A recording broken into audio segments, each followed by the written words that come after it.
খরগোশের কানের মতো কান দুটো আমার দিকে করে রাখেন। আমি এখনো উঠে যাব, হাত নাড়ায় লাভ নেই, আমি উঠে যাব। তাকায় থাকো আর কান খাড়া, আওয়াজ হবে না। হ্যাঁ, মাশাআল্লাহ মাশাআল্লাহ, ঠিক আছে। আমরা দেখবো যে রাসূল সাল্লাল্লাহু আলাইহি ওয়াসাল্লাম এই পিসফুল কোএক্সিস্টেন্সের জন্য আমাদের কি শিখিয়েছেন, কি কি গাইডলাইন দিয়েছেন। আমরা 1, 2, 3, 4 করে এগুলো আপনাদের সাথে শেয়ার করব। আমি আপনাদের খেদমতে সূরাতুল আনআমের 108 নম্বর আয়াত তেলাওয়াত করেছি।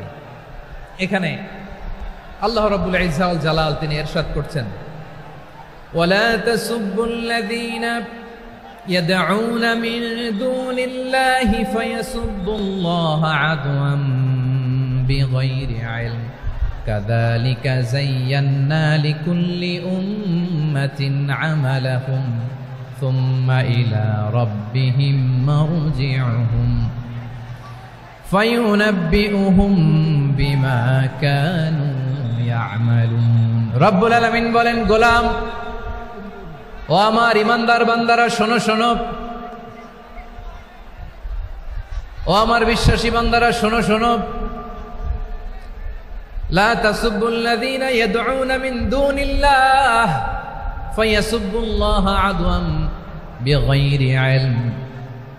ও আমার বিশ্বাসী বান্দারা, যারা আল্লাহকে ব্যতি রেখে, আল্লাহকে বাদ দিয়ে অন্য উপাস্যকে ডাকে, দেবীর পূজা করে, তোমরা খবরদার তাদের গালি দিও না। আওয়াজ করে বলেন, কি দিও না? আল্লাহ বলেন, ও বিশ্বাসীরা শোনো, যারা আল্লাহকে বেছে রেখে দেবীর পূজা করে, অন্য উপাস্যের পূজা করে, তাদেরকে ডাকে, ওই দেবতাদেরকে তোমরা গালি দিও না। যদি ওই দেবতাদেরকে গালি দাও তাহলে ভুলবশত, শত্রুতাবশত তারা তোমাদের রব আল্লাহকে গালি দেবে, ঠিক কিনা? তোমরা যদি তাদের দেবতাদের গালি দাও, ওরা রেগে তোমার আল্লাহরে গালি দিবে, তাহলে আল্লাহরে গালি খাওয়ানোর কারণ হয়ে গেলাম আমি, ঠিক কিনা বলেন?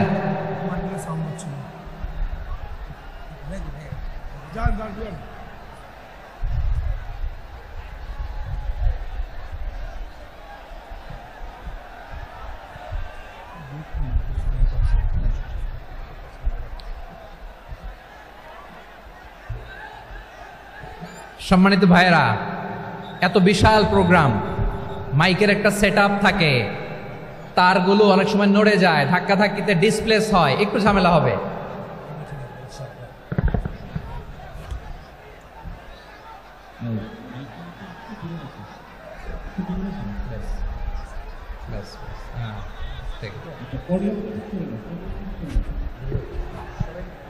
ঠিক আছে, একটু সমস্যা হবে মাঝে মাঝে। আপনারা শান্ত থাকলে, শান্ত থাকতে হবে। এইভাবে সাউন্ড নাই, এই নাই, এই বলতে বলতে আমার সময়ও নাই, উঠে যেতে হবে। এগুলো বোকামি।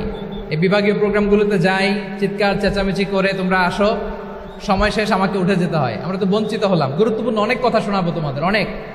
প্রিয় ভাইরা, আপনারা শান্ত হয়ে বসুন, শান্ত হয়ে। রব্বুল আলামিন বলেন, খবরদার বিশ্বাসীরা, আল্লাহ ছাড়া যারা অন্যান্য উপাস্যদেরকে ডাকে, দেবতাদেরকে ডাকে, তাদেরকে তোমরা গালি দিও না। ওই সমস্ত দেবতাদেরকে যদি তোমরা গালি দাও তাহলে তারা আল্লাহকে গালি দিবে, ঠিক কিনা বলেন? আমরা দেবতাদের গালি দিলে ওরা আল্লাহকে গালি দিবে। রব্বুল আলামিন বলেন, খবরদার দেবতাদেরকে গালি দিও না, তাহলে ওরা তোমার রব আল্লাহরে গালি দেবে। প্রতিটি জাতির জন্য তাদের কাজকে আমি আল্লাহ সুশোভিত করে রেখেছি। তারা সবাই একদিন আমার কাছেই ফিরে আসবে। এরপর আমি রব্বুল আলামিন তাদের আমলনামা তাদেরকে জানিয়ে দেব। সুবহানাল্লাহ পড়ে। প্রিয় ভাইয়েরা, আল্লাহ তাআলা বলেছেন, খবরদার গালি দিও না। আদেশটা কার? আওয়াজ করে বলেন তো। হিন্দুদের দেবতা দেবদেবীদেরকে গালি দেওয়া যাবে না।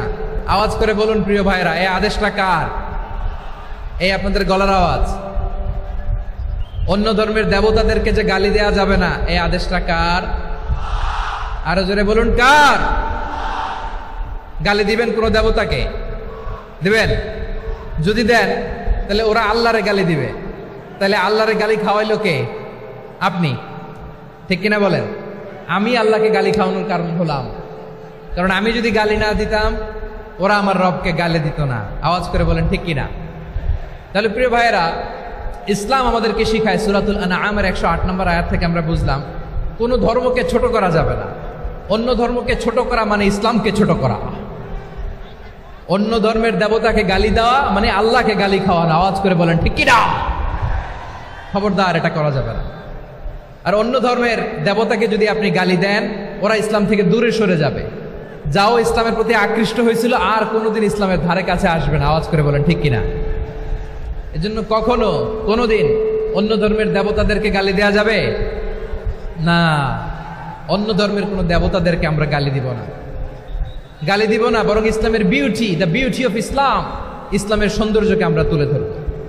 আমরা যদি বিশ্বনবী সাল্লাল্লাহু আলাইহি ওয়াসাল্লামের জীবনীর দিকে তাকাই, তাহলে আমি দেখব বিষ্ণু ইসলাম মক্কাতে কিংবা মদিনাতে অন্য ধর্মের লোকদের সাথে খুব পিসফুলি লাইফ লিড করেছেন।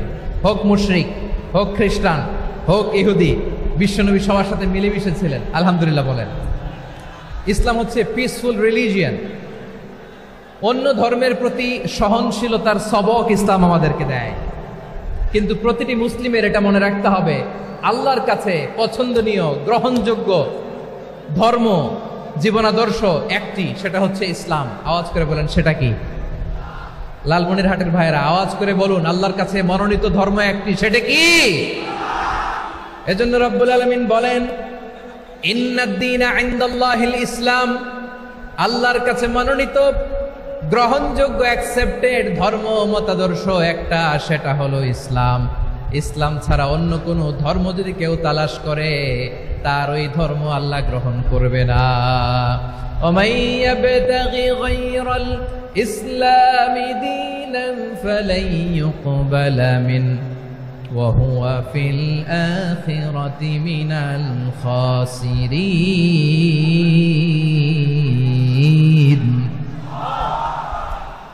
Whoever seek anything except Islam, that won't be accepted from him, and he will be loser in the day of judgment. কিয়ামতের দিন ইসলাম ছাড়া কেউ যদি অন্য কোনো ধর্ম তালাশ করেছে দুনিয়াতে, তার এই মতাদর্শ গ্রহণ করা হবে না, and he will be loser, সে হবে লুজার, ক্ষতিগ্রস্ত, হাই হাই কোম্পানির ম্যানেজার। ওর আমও শেষ, সালাও শেষ। আওয়াজ করে বলেন ঠিক কি না? এজন্য ইসলাম পেয়ে আমরা খুশি না বেজার? প্রত্যেক নামাজ শেষে আমরা আল্লাহরে বলি, আল্লাহ রাদিতু বিল্লাহি রাব্বা ওয়া বিল ইসলামি দীনা ওয়া বি মুহাম্মাদিন নাবিয়ান ওয়া রাসূলা। ও আল্লাহ, তোমারে রব হিসেবে পেয়ে আমরা খুশি। ও আল্লাহ, ইসলামকে ধর্ম হিসেবে পেয়ে আমরা খুশি। বিশ্বনবীকে আমাদের রাসূল পেয়ে আমরা খুশি। ঠিক কিনা বলে? ইসলাম ছাড়া অন্য কোনো ধর্ম আমরা গ্রহণ করব না। ঠিক কিনা বলেন? আল্লাহর কাছে অ্যাকসেপ্টেড রিলিজিয়ান একটা, সেটা ইসলাম। তো বিশ্বনবী সাল্লাল্লাহু আলাইহি ওয়াসাল্লাম মক্কাতে কিংবা মদিনাতে খুব পিসফুলি এক্সিস্ট করেছেন, যে কোনো ধর্মের সাথে মিলেমিশে চলেছেন। তার প্রমাণ আমরা যদি রাসূল সাল্লাল্লাহু আলাইহি ওয়াসাল্লামের বায়োগ্রাফির দিকে তাকাই, তাহলে দেখব তিনি মুশরিকদের সাথে পিস ট্রিটি করেছেন, শান্তি চুক্তি, পিস ট্রিটি, পিস এগ্রিমেন্ট। আপনারা হুদাইবিয়ার সন্ধির নাম শুনেছেন? আমার লালমনিরহাটের কলিজার টুকরা ভাইয়েরা, হুদাইবিয়ার সন্ধির নাম আপনারা শোনেন নাই? 6ষ্ঠ হিজরিতে বিষ্ণু ইসলাম মুশরিকদের সাথে এই ট্রিটি করেছেন, চুক্তি। কাদের সাথে? মুশরিকদের সাথে। আমরা তো মুসলমান বসতে পারি না, আমরা দুই মুসলিম ভাই একসাথে বসে চা খেতে পারি না, গল্প করতে পারি না। বিষ্ণু ইসলাম মুশরিকদের সাথে ট্রিটি করেছেন, হুদাইবিয়ার সন্ধি। এই সন্ধির আগে মক্কা থেকে কেউ মদিনায় যেতে পারে না, মদিনা থেকে কেউ মক্কায় যেতে পারে না। কিন্তু এই সন্ধির পরে ট্রাফিক স্বাভাবিক হয়ে গেল। মক্কার লোকেরা মদিনায় আসতে পারে, মদিনার লোকেরা মক্কায় আসতে পারে। এটাকে বলে সুলহে Hudaibiya, the peace agreement of Hudaibiya, শান্তি চুক্তি। আমরা পৃথিবীতে এখন অনেক শান্তি চুক্তির নাম শুনি, এগুলো সব the piece treaty of Hudaibiya থেকে কপি করা। আল্লাহু আকবার। তাহলে বিশ্বনবী সাল্লাল্লাহু আলাইহি সাল্লাম তিনি যে শান্তিপূর্ণ সহাবস্থানে বিশ্বাসী ছিলেন, মুসলমানেরা যে অন্য ধর্মের প্রতি সহনশীল, তার প্রমাণ হচ্ছে এই পিস ট্রিটি। শুধু তাই নয়, মাইকের সাউন্ডটা একটু বাড়াই দিতে হবে, খুব দুর্বল, একটু মজবুত করতে হবে। আর একটু ক্লিন করতে হবে, আর সবগুলা জায়গায় সাউন্ড যাচ্ছে কিনা একটু ক্রস চেক করতে হবে। হ্যাঁ, পাবেন দিচ্ছে mic operator, he is trying his level best, দিচ্ছে। মাইক অপারেটর যিনি আছেন, প্রতিটি জায়গায় প্রতিটি সাউন্ড বক্সে যেন আওয়াজ পাওয়া যায়, একটু ক্রস চেক করেন, সাউন্ডটাকে একটু স্ট্রং করে দেন। হ্যাঁ, ঠিক আছে, মাশাআল্লাহ। এদিকে তাকান, এদিকে। মক্কার পার্ট গেল, পিস এগ্রিমেন্ট করলেন, শান্তি চুক্তি। বিষ্ণু ইসলাম মদিনায় যে কি করলেন? মদিনায় যে বিষ্ণু ইসলাম মদিনা চার্টার করলেন, মদিনা সনদ, সাহিফাতুল মদিনা, এটার বলে মদিনা চার্টার। যে ওয়েস্টে, ইউরোপে, আমেরিকাতে তারা অনেক চার্টার করে, সব চার্টার মদিনা চার্টার থেকে কপি করা। আওয়াজ করে পড়েন সুবহানাল্লাহ। বিষ্ণু ইসলাম মদিনায় গেলেন, মদিনাতে মুসলিম, মুশরিক, ইয়াহুদি, এই তিন ধর্মের লোক মিলে সব স্টেক হোল্ডার যারা আছে সবাইকে নিয়ে বিষ্ণু ইসলাম মদিনা চার্টার করলেন, মদিনা সনদ। পড়েন সুবহানাল্লাহ। শুধু তাই নয়, মক্কাতে বিশ্বনবী পিস এগ্রিমেন্ট করলেন, শান্তি চুক্তি মুশরিকদের সাথে। মদিনাতে যে বিশ্বনবী মদিনা চার্টার করলেন, মদিনা সনদ করলেন ইহুদিদের সাথে। আবার মদিনাতে বিশ্বনবী ইহুদিদের সাথে পিস ডায়ালগ করলেন, ইন্টারফেথ ডায়ালগ করলেন, আন্তধর্মীয় সংলাপ করলেন। যে সংলাপের মূল ভিত্তি ছিল তাওহীদ। মূল ভিত্তি ছিল কি? তাওহীদ। বিশ্বনবী ইহুদিদেরকে ডাকলেন, আহ্বান করলেন, কুল ইয়া আহলাল কিতাবি তাআলাউ ইলা কালিমাতিন সাওয়াইন বাইনানা ওয়া বাইনাকুম আল্লা না'বুদা ইল্লাল্লাহ ওয়া লা নুশরিকা বিহি শাইআন ওয়া লা ইয়াত্তাখিযা বা'দুনা বা'দান আরবাবাম মিন দুনিল্লাহ فإن تولوا فقولوا اشهدوا بأننا مسلمون। সুবহানাল্লাহ পড়েন। বিশ্বনবী মদিনার ইহুদিদের ডেকে বললেন, ও ইহুদিরা, শোনো শোনো, আসো এমন একটা আদর্শের প্রশ্নে আমরা একত্রিত হই, যে আদর্শের প্রচার তোমাদের নবীরাও করেছে, আমিও করি। যে আদর্শের কথা তোমাদের পবিত্র ধর্মগ্রন্থগুলোতে আছে, আমার কোরআনেও আছে, সেটা হলো তাওহীদ। আমরা এক আল্লাহ ছাড়া কারো ইবাদত করব না, আল্লাহর সাথে কাউরে শরীক করব না, আল্লাহ ছাড়া কাউরে রব মানব না। পড়েন সুবহানাল্লাহ। তাহলে আমার প্রিয় লালমনিরহাটের ভাইরা, মদিনাতে যে তিনি মদিনা চার্টার করলেন, মদিনা সনদ, পিস ডায়ালগ করলেন, শান্তির সংলাপ, ইন্টারফেথ ডায়ালগ করলেন, আন্তধর্মীয় সংলাপ, যার ভিত্তি ছিল তাওহীদ। সুবহানাল্লাহ পড়েন। তাহলে অন্য ধর্মের প্রতি সব সময় ইসলাম সহনশীল, টলারেন্স। যদি আপনি দেখতে চান ইসলামের নবী বিশ্ব নবীর দিকে তাকান, ঠিক কিনা বলেন? আমরা তো সংখ্যালঘুদের রাইটস প্রোটেক্ট করার জন্য কত আইন বানাই, কত বৈঠক করি, কত সংবাদ সম্মেলন করি।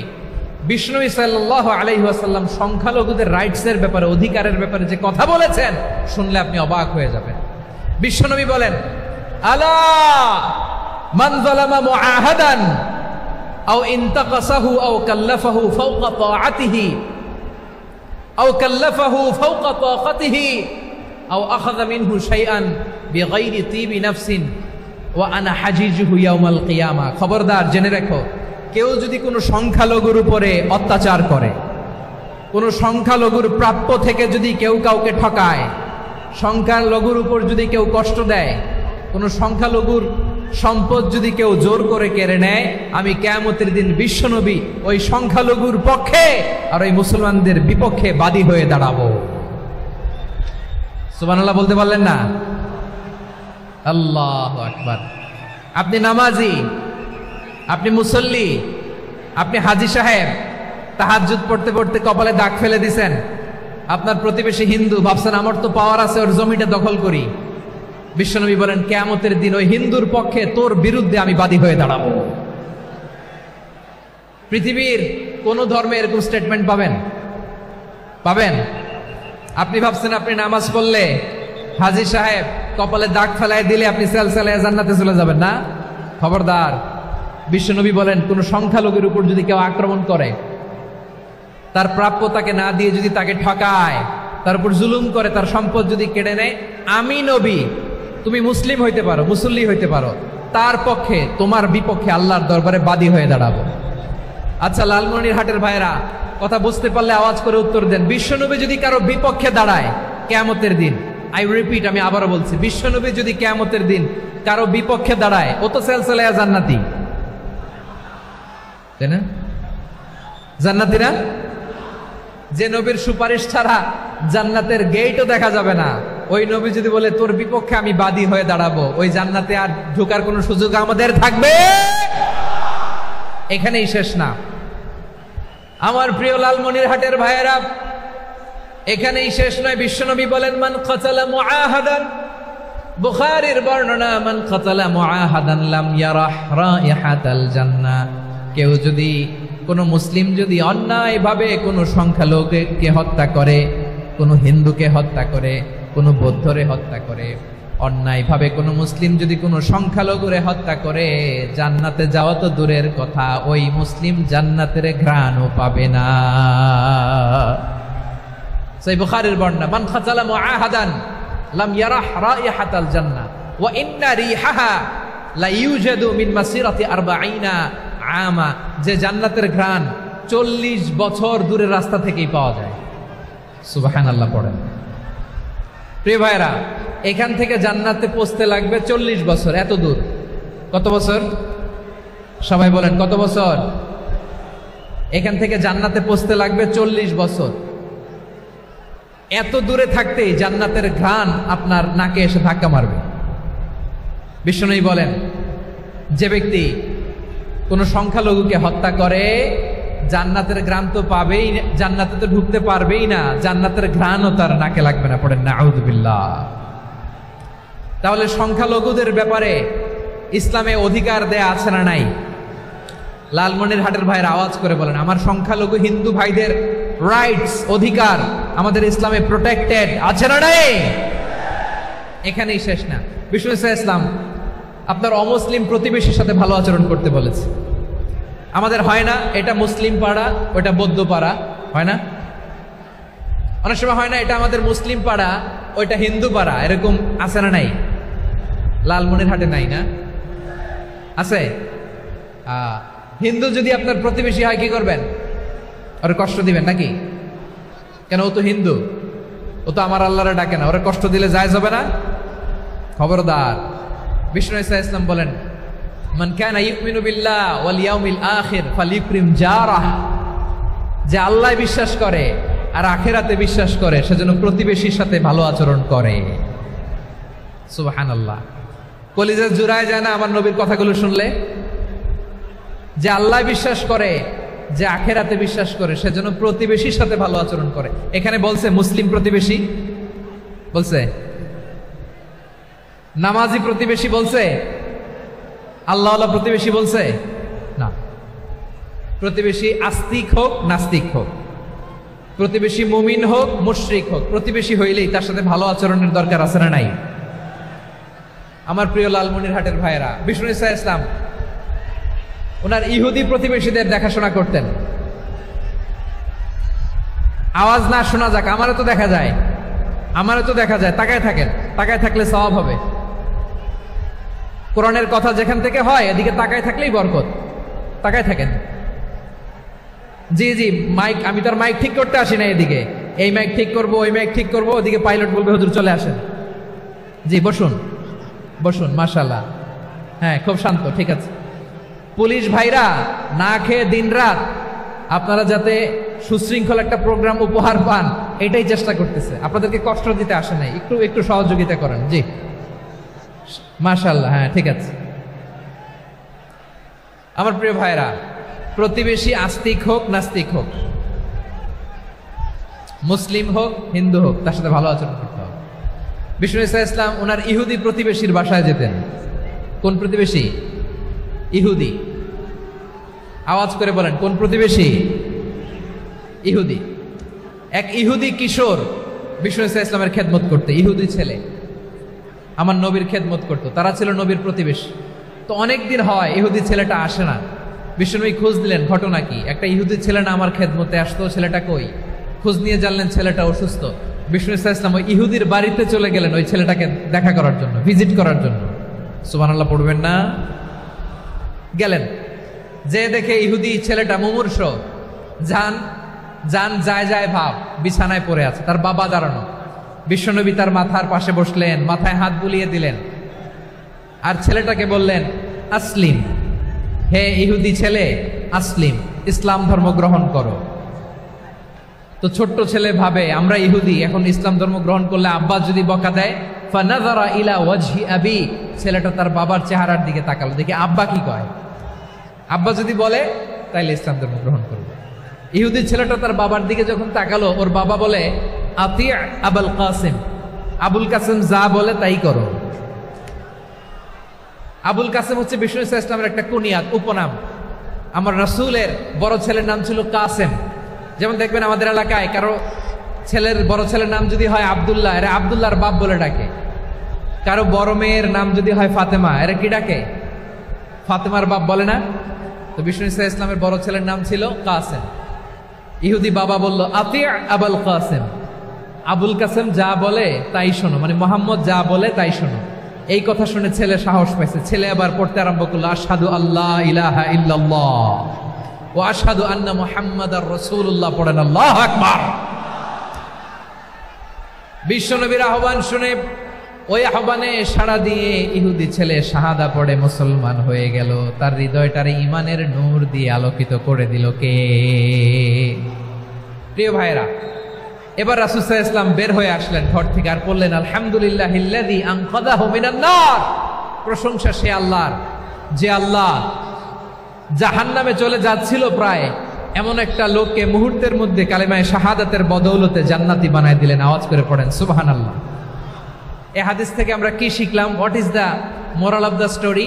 এক নম্বর স্টোরি হলো, প্রতিবেশী ইহুদি হোক হিন্দু হোক, যাবেন, সুসম্পর্ক রাখবেন, উপহার দিবেন, বিপদে পাশে দাঁড়াবেন, তাইলেই তো আপনাদের প্রতি, মুসলমানদের প্রতি তারা আকৃষ্ট হবে, ঠিক কিনা বলেন? আপনি যদি হিন্দুদের সাথে বৌদ্ধদের সাথে নাই মিশেন, নাস্তিকের কাছে নাই যান, তো ইসলামের সৌন্দর্যটা ওরা বুঝবে কেমনে? আমার অনেক হিন্দু পরিচিত ভাই আছে, ওরা আমাদের ইফতারির প্রোগ্রামে এসে একসাথে ইফতারি করে। অনেক মদখোর আমার সাথে বসে একসাথে ডিনার করে, হাফ প্যান্ট পরা, গলায় স্বর্ণের চেইন, হাতে স্বর্ণের ব্রেসলেট, আইসা আমার সাথে ডিনার করছে, আছে এরকম। গাঁজাখোর, আমি বলি আসো, welcome welcome to my dinner, আসো বসো, বসলেই তো আমি ওর ডিএনএ, চিন্তার ডিএনএ চেঞ্জ করে দেওয়ার সুযোগ পাবো। চিল্লায় বলো ঠিক কিনা? আসতে হবে আমার কাছে। Our door is open, the door of Islam is open 24/7। সব সময় আমাদের ইসলামের দরজা আমার অমুসলিম ভাইদের জন্য খোলা আছে না নাই?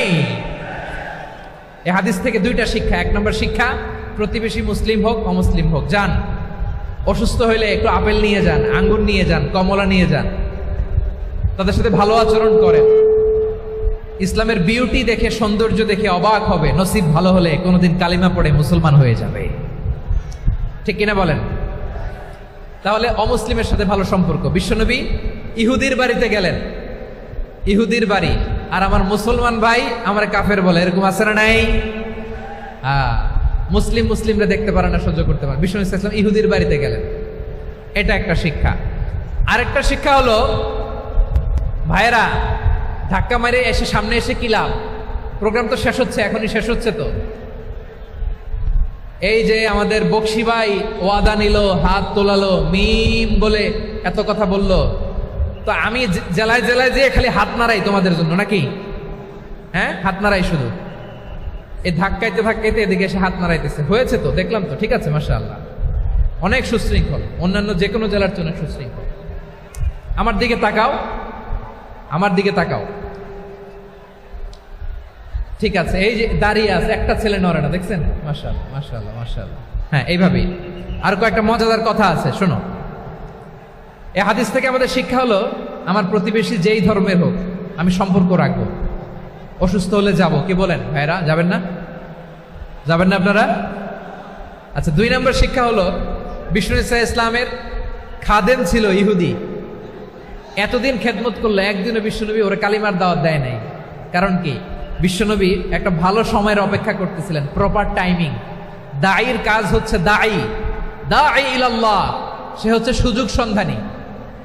দাঈ সুযোগ খোঁজে, কখন দাওয়া দিলে ব্যাটে বলে হবে, ঝোপ বুঝে কোপ মারে, ঠিক কিনা বলেন? বিষ্ণু ইসলাম ভালো সময়ের অপেক্ষা করতেছিলেন, দেখি ভালো সময় আসুক আসুক আসুক আসুক। আস্তে আস্তে এমন সময় আসছে, ছেলে এবার মুমূর্ষ। অসুস্থ ব্যক্তির হৃদয় অত্যন্ত নরম থাকে।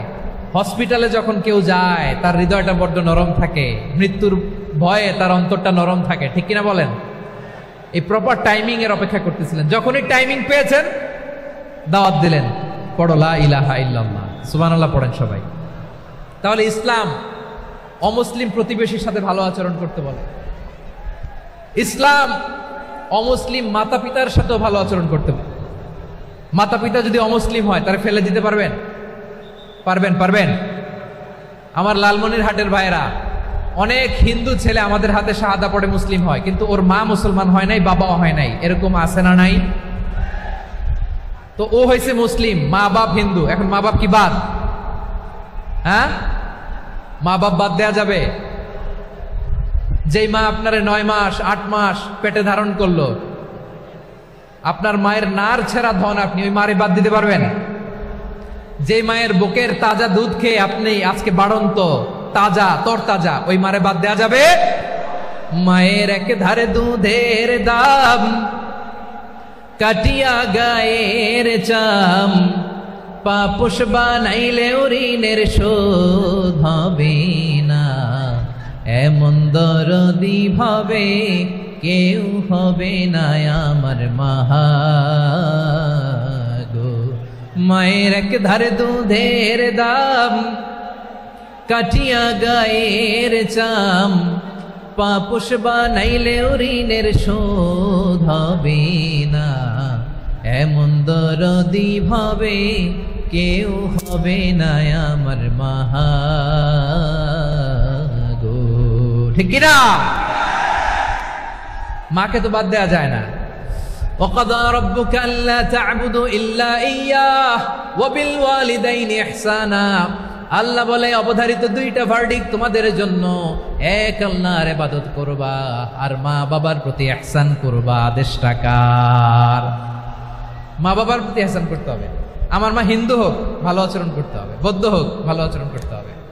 আমার যে সমস্ত হিন্দু ভাইয়েরা মুসলিম হয়েছ, তোমাদের মা বাবা এখনো মুসলমান হয় নাই, তাদের সাথে ভালো আচরণ করতে হবে। আপনাদের খেদমত নিজে করতে হবে অথবা খেদমতের ব্যবস্থা করাই দিতে হবে। মান্থলি যে খরচ লাগে এটা দিতে হবে। আরে তুমি এখন মুসলিম, তোমার মা বাবা হিন্দু, এখনই তো সুযোগ ইসলামের সৌন্দর্য দেখানো। এখন মা বাবা যদি দেখে আরে এটা হিন্দু থাকতে তো বদমাইশ ছিল, বেয়াদব ছিল, কি এমন ধর্ম সে গ্রহণ করলো যেটা গ্রহণের সাথে সাথে সে পাল্টে গেল? কি এমন ধর্ম সে গ্রহণ করেছে যেটা তার জীবনকে আলোকিত করে দিয়েছে? নসিব ভালো হইলে তারাও কালিমা পড়ে মুসলমান হয়ে যাবে। বিষ্ণু ইসলামের স্ত্রীর নাম ছিল আয়েশা রাদিয়াল্লাহু তাআলা আনহা, আবু বকর রাদিয়াল্লাহু তাআলা আনহুর মেয়ে। আবু বকর রাদিয়াল্লাহু তাআলা আনহুর আরেক মেয়ের নাম হচ্ছে আসমা। কি নাম? দুজনই আবু বকর রাদিয়াল্লাহু তাআলা আনহুর মেয়ে, আসমা আর আয়েশা। নাম দুইটা কেমন লাগে? আসমা নামটা কেমন লাগে? আয়েশা নামটা কেমন লাগে? সবার ভালো লাগে নাই? নাম দুটো আপনাদের ভালো লাগে? লালমনিরহাটে অনাগত যদি কন্যা সন্তান হয়, যদি মনে চায় আসমা রেখে দিতে পারবেন, যদি মনে চায় আয়েশা রেখে দিয়েন। দেশে বিদেশে এয়ারপোর্টে রাস্তা ঘাটে শুধু বলে হুজুর একটা নাম দেন, আমার ছেলের একটা নাম দেন, মেয়ের একটা নাম দেন। তো আমার মনে আছে যশোরের 8 দিনের মাহফিলে আমি 1-2টা নাম দিয়েছিলাম। আজকে লালমনিরহাটের এই প্রোগ্রামে কন্যা সন্তান যদি হয় 2টা নাম দিলাম, আসমা কিংবা আয়েশা। ইনশাআল্লাহ পড়েন। দুজন বোন, এক মায়ের না, বাবা এক মা দুইজন। আয়েশা রাদিয়াল্লাহু তাআলা আনহার মায়ের নাম উম্মে রুমান, আর আসমা রাদিয়াল্লাহু তাআলা আনহার মায়ের নাম কুতাইলা বিনতে আব্দুল উজ্জা। আবু বকর রাদিয়াল্লাহু তাআলা আনহু 4টা বিয়ে করেছিলেন। তো একই ঘটনা ঘটেছে এই ফ্যামিলিতে। আসমা ইসলাম ধর্ম গ্রহণ করে মুসলিমা, কিন্তু তার মা কুতাইলা মুশরিকা। আই রিপিট, বোঝার জন্য আমি আবারও বলি, আসমা রাদিয়াল্লাহু তাআলা আনহা মুসলিমা, আর আসমার মা কুতাইলা আওয়াজ করে বুঝে থাকলে বলেন, আসমার মা মুশরিকা। তার মানে মেয়ে মুসলিম, মা অমুসলিম, ভেজাল আছে না নাই? কিন্তু কুতাইলা আর ধৈর্য ধারণ করতে পারে না। নার ছেড়া ধন, কলিজার টুকরা ধন, কলিজার টুকরা সন্তান আসমারে দেখতে বড্ড মন চায়। সাইয়েদনা আসমা রাদিয়াল্লাহু তাআলা আনহা মক্কা থেকে হিজরত করে মদিনায় চলে গেলেন। হুদাইবিয়ার পর যখন মক্কা মদিনার ট্রাফিক স্বাভাবিক হলো, মক্কার লোক মদিনায় যায়, মদিনার লোক মক্কায় আসে। কুতাইলা কলিজার টুকরা সন্তান আসমারে দেখার জন্য কিছু উপহার নিয়ে বিশাল মরুপথ পাড়ি দিয়ে মক্কা থেকে মদিনায় যায়। সুবহানাল্লাহ বলেন। এখন মা আসছে মেয়ের সাথে দেখা করতে, মেয়ে তো আর দেখা দেয় না। মেয়ে ভাবছে আমার মা তো মুশরিকা, অপবিত্রা, তার সাথে কি দেখা দেয়া যাবে? বিশ্বনবীর দরবারে চলে গেলেন। সুবহানাল্লাহ বলেন। কি সৌভাগ্যবান ছিল তারা, মাসলা জানার দরকার হলেই নবীর দরবারে চলে যেত। ঘরে বউয়ের সাথে ঝগড়া হলে নবীর দরবারে চলে যেত। অনেক সাহাবী বলে আমার পেটে ক্ষুধা লাগলো আমি নবীর কাছে চলে যেতাম, কারণ নবীর চেহারার দিকে তাকালেই আমার পেটের ক্ষুধা মিটে যেত। সাইয়েদনা আসমা রাদিয়াল্লাহু তাআলা আনহা বিশ্বনবীর কাছে চলে গেলেন, যে বললেন ইয়া রাসূলুল্লাহ ইয়া হাবিবাল্লাহ ইন্না উম্মি কাদিমাতুন ইলাইয়া ওয়া হিয়া রাগিবা। আমার মা মক্কা থেকে অনেক দূর মরুর পথ পাড়ি দিয়ে উপহার সামগ্রী নিয়ে মদিনায় আমার সাথে দেখা করতে এসেছে গো নবী। আমার জানতে বড্ড ইচ্ছে হয় আমি আমার মুশরিকা মাখা করতে পারবো কিনা। আফা আসিলুহা, আগে যেমনি আমি আমার মায়ের সাথে ভালো আচরণ করতাম, যেমনি আমি আমার মায়ের সাথে সদাচরণ করতাম গো নবী, এখন আমি মুসলিমা, মা মুশরিকা, এখনো কি আগের মতো সদাচরণ করতে পারবো নাকি? বিশ্বনবী বললেন নাম সিলিহা, হ্যাঁ রে আসমা, অবশ্যই অবশ্যই, আগে ঠিক যেমন তুমি তোমার মায়ের সাথে ভালো আচরণ করতে, এখনো তেমনি আগের মতো ভালো আচরণ করবা। আওয়াজ করে পড়েন সুবহানাল্লাহ। কি ইসলাম আমরা পেয়েছি! কত ব্রড মাইন্ডেড আমাদের ইসলাম, কত ওপেন মাইন্ডেড ইসলাম, কত ওপেন আপ করতে পারে, চিন্তা করতে পারেন। বিষ্ণু বললেন হ্যাঁ অবশ্যই, নাম সুলিহা, আগে যেমনি ভালো আচরণ করছো আসমা, এখন ওইরকমই করো, পারলে আরো বাড়ায় করো। সুবহানাল্লাহ বলেন। তাহলে আমার যে হিন্দু ভাইয়েরা, হিন্দু বোনেরা ইমানের বদৌলতে দৌলতে আপনি ধন্য হয়েছেন, আপনার আম্মা আব্বা এখনো মুসলমান হয় নাই, তাদের জন্য দোয়া করেন, তাদের জন্য দোয়া করেন, আল্লাহ যেন তাদেরকেও ইমানের দৌলত দান করে। আমরা সবাই পড়ি।